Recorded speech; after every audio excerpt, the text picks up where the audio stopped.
Você acredita em assombrações de animais? Você acredita, por exemplo, que quando um animal morre, ele pode voltar assombrando os seres humanos?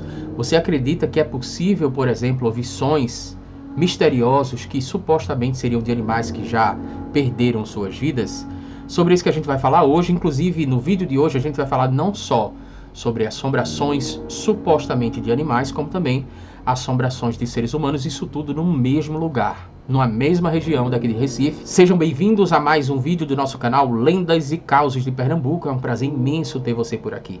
Se você se interessa por histórias de assombrações, lendas urbanas, lendas rurais, se você quer saber quais são os lugares mais mal assombrados de Pernambuco e, consequentemente, os lugares mais mal assombrados de Recife, você precisa se inscrever no nosso canal e ativar o sininho para receber as nossas próximas notificações. E caso também você se interesse por histórias de assombrações de outros lugares, de outras regiões, inclusive até de outros países, nós temos um canal secundário que eu vou deixar o link aqui abaixo. É o Cine Terrologia Cultural e você pode clicar e se inscrever lá também, tá? A gente inclusive até está prevendo, como o tempo está muito corrido ultimamente, a gente está prevendo fazer pelo menos uma live por mês e eu não tenho certeza agora, mas talvez essa live traga aí algumas histórias de assombrações e tal. É algo que a gente está programando agora para a partir de outubro, tá? Outubro também é bom lembrar que é o mês do Halloween, né? Então, em outubro, a gente vai voltar com o AssombraCast. O AssombraCast é a segunda temporada que a gente faz junto com o pessoal lá do canal Você é Show, com o Davidson Brito, com o Fábio Malagueta. Aqui no canal, por exemplo, tem alguns cortes, né? Tem uma playlist lá do AssombraCast e você pode dar uma olhada nesses cortes. E embaixo de cada corte tem também lá o link para você assistir a entrevista completa e você já aproveita e se inscreve lá também no canal Você é Show e acompanha, fica de olho porque vai chegar a segunda temporada do AssombraCast. Essa história de assombração que a gente vai te contar hoje é uma história que eu recebi de uma pessoa no Instagram que eu não tenho uma certeza se essa pessoa quer ser identificada ou não, então como a pessoa não me respondeu a tempo, eu não vou identificar essa pessoa, mas é a mesma pessoa, inclusive, até que me contou a história de assombração lá do Clube das Pais, né? Alguns vídeos aí atrás a gente tem aqui. Vou ver se eu deixo o link aqui abaixo também, né? Aliás, eu vou fazer melhor no final desse vídeo aqui, para você que não viu ainda, eu vou colocar um cardzinho e aí quando chegar no final você clica lá. Neste card você vai ser direcionado lá para a história de assombração do Clube das Pais. Próximo daquela região ali, né, o Clube das Pais fica localizado ali em Campo Grande, próximo da Estrada de Belém, né, próximo dessa região, inclusive informando para você, eu vou mostrar o mapa aqui para você que não mora em Recife, para você que é de outro estado, inclusive até de outros países, a gente queria agradecer a tua presença aqui no canal. Eu vou mostrar o mapa só para você ter uma ideia, porque esse local que a gente vai falar, né, que é o Hipódromo, ele é um bairro que ele fica próximo desse Clube das Pais, né? Próximo do bairro de Campo Grande. Ele também fica próximo, por exemplo, do campo do Arruda, né? O campo do Santa Cruz, que é no Arruda. Então, ele fica mais ou menos naquela região. E ali tem uma praça, que é a Praça do Hipódromo, né? E lá, a informação que a gente recebeu é que algumas pessoas, quando passam lá, né, tarde da noite, por exemplo, essas pessoas, elas escutam alguns sons que são completamente misteriosos, né? Como é que se dá essa história, né? O que teria acontecido ali? O nome já diz, né? O bairro é Hipódromo e ali é a Praça do Hipódromo. Então, nessa praça, por exemplo, havia muito tempo atrás corrida de cavalo e as pessoas também levavam seus cavalos lá para treinar, né? Segundo pesquisa que a gente fez, inclusive até dava um certo público lá, as pessoas assistiam corrida de cavalo e tal. Eu não tenho uma certeza, por exemplo, se tinha alguma espécie de arquibancada lá, mas eu sei que lá acontecia corrida de cavalo, inclusive o nome do local é Hipódromo, justamente por causa disso, né? E nesta praça daí, onde acontecia a corrida de cavalo, a informação que a gente recebeu, na verdade, recebeu duas histórias, né? Seriam duas histórias ali, a mesma história, na verdade, mas com duas variações diferentes, a gente vai te contar as duas, né?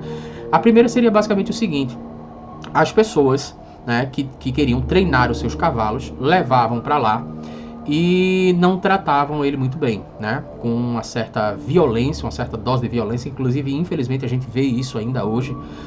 Pessoas que precisam utilizar o cavalo como meio de transporte, como auxílio para trabalhos, né? Pessoas que não tratam muito bem os seus cavalos, vez ou outra a gente vê isso, inclusive até na internet, mas infelizmente, dependendo da cidade, você encontra aí algumas pessoas que maltratam esses animais, né? Coisificando, por exemplo, esses animais, mas enfim. Essa questão é uma questão que acontecia já desde muito tempo. Lá no hipódromo acontecia isso, né? E os cavalos, eles ficavam muito agressivos. Essa é uma versão da história que a gente recebeu. Então, esses cavalos, inclusive até por uma questão behaviorista, né? Para quem estuda psicologia aí, por exemplo, você tem em 1913 Ivan Pavlov fazendo, fisiologista russo, fazendo alguns testes aí com cachorros, por exemplo, né? E depois vem toda uma linha com Watson, com Skinner, que surge aí o behaviorismo. E por que eu estou falando sobre isso, né?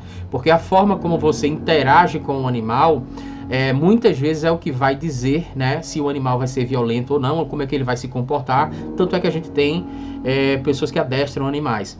Naquele período, pelo que me parece, as pessoas adestravam os cavalos, né, tentavam treinar esses cavalos, mas não faziam isso da forma correta, faziam isso de uma forma extremamente violenta.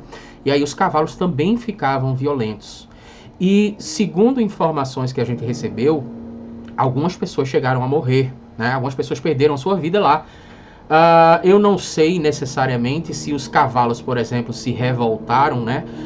Porque isso sim pode acontecer, dependendo inclusive até do nível de violência que você imprima, que você com a qual você interage com aquele animal. O animal pode em alguns momentos se revoltar e se vingar. Não sei se foi exatamente isso que aconteceu, mas algumas pessoas teriam morrido lá. Talvez, inclusive, até essas pessoas teriam se acidentado, por exemplo, nas corridas de cavalo.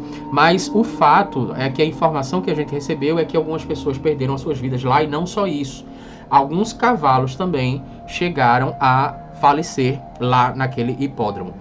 A partir deste momento, quando o hipódromo ele é desativado, né, para a corrida de cavalo, ele se torna uma praça, vários desavisados, como às vezes a gente costuma chamar, né? Pessoas que estão transeuntes, né? Pessoas que estão passando ali de madrugada, sem saber exatamente o que tinha acontecido ali há muito tempo atrás. Várias pessoas afirmam, pessoas inclusive que não se conhecem entre si, essas pessoas afirmam que é possível você ouvir o relixar, por exemplo, de cavalos, né? E você ouvir também lamentações, sons que são muito parecidos com lamentações, como se pessoas estivessem sentindo muita dor, ou talvez pessoas tivessem se acidentado e estivessem gritando por socorro. Então isso é uma coisa que, segundo informações que a gente recebeu, é muito frequente de madrugada lá na praça do hipódromo, né? Essa seria uma versão da história. A outra versão vai dizer que depois que o hipódromo ele foi desativado, algumas pessoas insistentemente ainda continuavam levando seus cavalos para lá e treinando seus cavalos, só que alguns deles adoeciam.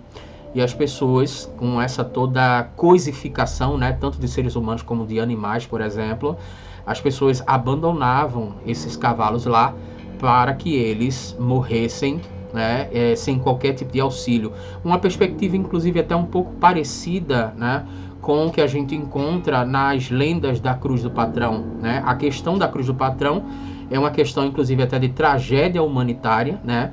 E se torna, inclusive, até uma coisa grotesca, porque a gente fala lá na Cruz do Patrão sobre a coisificação, a objetificação do próprio ser humano. Aqui a gente tem, por exemplo, o que eu posso considerar, me permito considerar aqui como a coisificação do animal, porque foram abandonados lá, ou teriam sido supostamente abandonados lá, para que perdessem as suas vidas de forma lenta e de forma sofrida. E aí, a partir deste momento, né, essa é a segunda versão da história, algumas pessoas que estariam passando pela região de noite, né, talvez aí voltando do Clube das Paz, quem sabe, né, talvez voltando, por exemplo, de algum evento lá no Santa Cruz, né, no estádio do Santa Cruz, algumas pessoas que estavam passando lá pela região começaram a escutar a mesma coisa. Relatam também que escutavam relixar de cavalos, e escutavam, neste caso, é uma coisa curiosa, porque nessa segunda versão da história, apesar da gente não ter necessariamente uma informação muito clara sobre pessoas que poderiam ter perdido a vida lá, nesse momento que a gente falou, nesse momento histórico, né? Mas as pessoas falam que é muito possível que quando você passa por lá de madrugada, você escuta gemidos, né? Pessoas sofrendo e sons que parecem ser de relixar de cavalos, né? Mas e você, o que acha de tudo isso? Você acredita nessa história ou você acha que tudo isso não passa de histórias que o povo conta? Gostaria de interagir com tua opinião aqui abaixo, e eu espero que uma assombração apareça no seu quarto hoje à noite, caso você não tenha apertado no botão de se inscrever no nosso canal, nem tenha ativado o sininho para receber as nossas próximas notificações. Bons pesadelos para você também.